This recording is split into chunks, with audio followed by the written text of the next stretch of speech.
Welcome to Dance with Disease. My name is Ren. In 2016, my index finger started wiggling, which is great if you're training a dog, but I don't have a canine companion. And then the word Parkinsons came into my life. I knew from the beginning that this was not the downward spiral of doom as guaranteed by the brochures, but a kick in the ass to look at my life and change. This podcast is dedicated to sharing my magical journey of healing through trying every alternative therapy imaginable. Thanks for joining me. Let's dance. Good morning, good morning. It's 5:47 a.m. on May 21st, 2022. Actually, tomorrow will be, I guess it'll be 04/22/2022. I guess, yeah, whatever. Is there something spiritual about it? Something not prime. Yeah. Oh, I'm tired. Just had a long day at work. And it was a great day. I got my bike. I called my bike Miss Sophia after my mom's cat. Because I had a dream about Miss Sophia. And I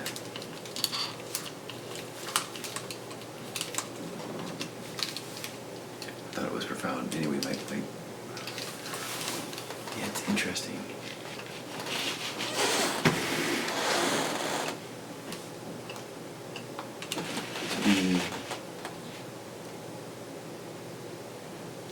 The interesting part yesterday was, one, the bike is awesome. Two, I'm getting along really well with my coworkers. It feels like a real team, which is awesome. I've done one of the most satisfying jobs I ever had was working for a moving company in Darwin, Australia, when I was 27. During the wet season is summer. It's a tropical climate.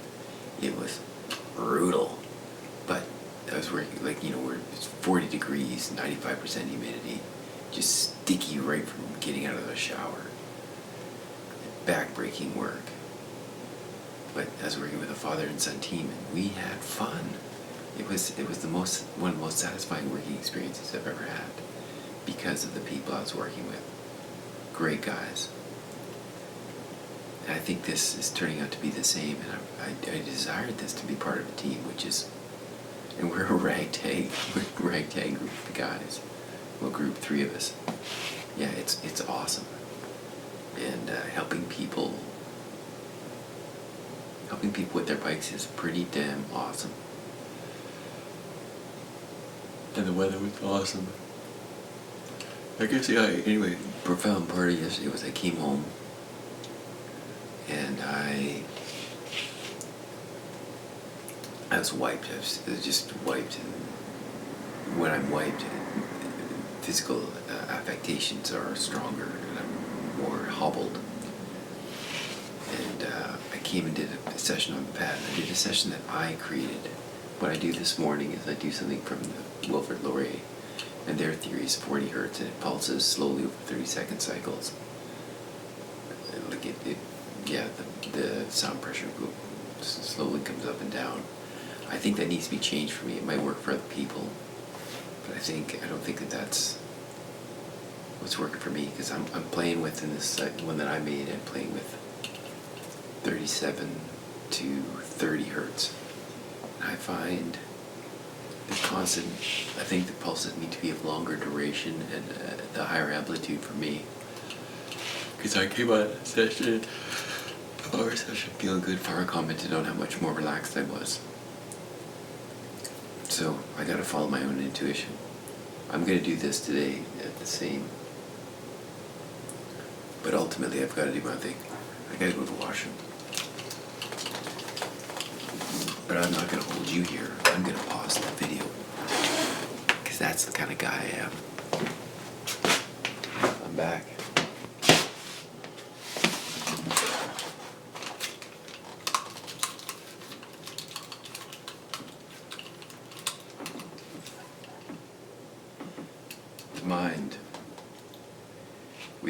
can, or whether you think you can't, either way you will be successful. Who said that quote?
perfectionism.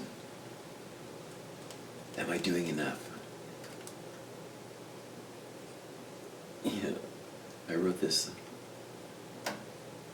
letter to this, I actually see a gerontologist, not a neurologist, through a recommendation from a doctor acquaintance of ours. And this gerontologist, I'm 51, seeing a gerontologist. Oh, that's hilarious. Anyway, this guy, I wrote him a letter with the quote, I think Pete Rose said, was told once, this is a story through Les Brown. Les Brown's a legend. And so this story Les Brown tells about Pete Rose being told, Pete Rose, you're so lucky, man. You're so lucky. And then Pete Rose responded, or this guy said something like, you're so lucky, it's every time you hit a run, you're very lucky, or something like that. And Pete Rose responded with, every day I practice. Every time I practice, I get luckier and luckier. And I have to keep that in mind. I am getting luckier and luckier. Or, I responded to my neurologist that I sent him a letter because the medical system keeps this barrier. And fair enough, they don't want people that are really freaked out to be bothering them all the time, but there's got to be a balance there somewhere where you can set a boundary, because this barrier stuff is just counterproductive to healing and recovery.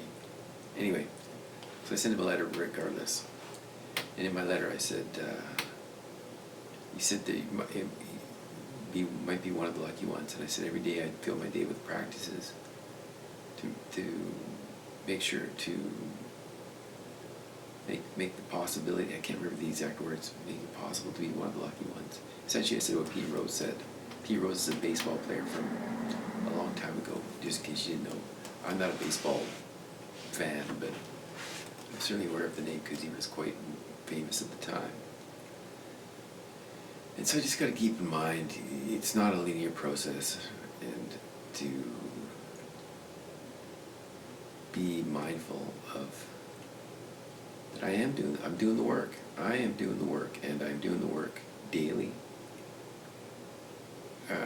With anxiety sucks. But I'm getting results. Like yesterday, sitting on the pad, I came in wired and fatigued. Sat on the pad for half an hour. Boom. And I think the actual vibrations themselves, it's 40 hertz. I think, I've thought from the beginning that 40 hertz is like any medical intervention in a sense. They've got to start somewhere. But I think there's got to be a diagnostic tool or diagnostic process to figure out what each individual needs. And they may not be 39 hertz, it may not be 37, it might be 37.2. But there's got to be a way to find out what the individual needs rather than the blanket approach. And they got to start somewhere. I have compassion for their process, but it's the beginning. And I've got my own life to live. I'm looking after myself. I'm doing the work for myself. I know what this is for me. I can't speak about what it is for anybody else. But the persistence it takes to follow through with this. Actually, it's all habit now. I'm pretty much in the flow. It feels right because I wake up in the morning somewhat hobbled from my back, from a labral tear and a ligament tear. I think this is going to actually be a part of the recovery of that system. Speaking of the blood flow, encouraging blood flow in the area, I just think that this pad, the one transducer is not enough. You need more transducers, and I'm not sure. I would put a transducer in this chair, but I'm not sure. It's not designed for it. And I also want transducers in the legs. Yeah. Now I just got to not spend all I'm not earning a ton of money from the bike shop, which is not the point of working in a bike shop. The point is, I have to be honest, the point is connecting to love, my passion for cycling, my love of cycling, and using that love to recover. I hope you have a loving day, and drop me a comment saying that you have some love in your life and how you've used that love for good. Well, I mean, how can love be how can love be used for it otherwise? Have a good day, friends. Thank you for listening to the Dance with Disease podcast. My name is Ren. It's been a pleasure to have you here today. For more podcasts and the films, Dance with Disease, log on to YouTube, Ren the Artist. See you next time.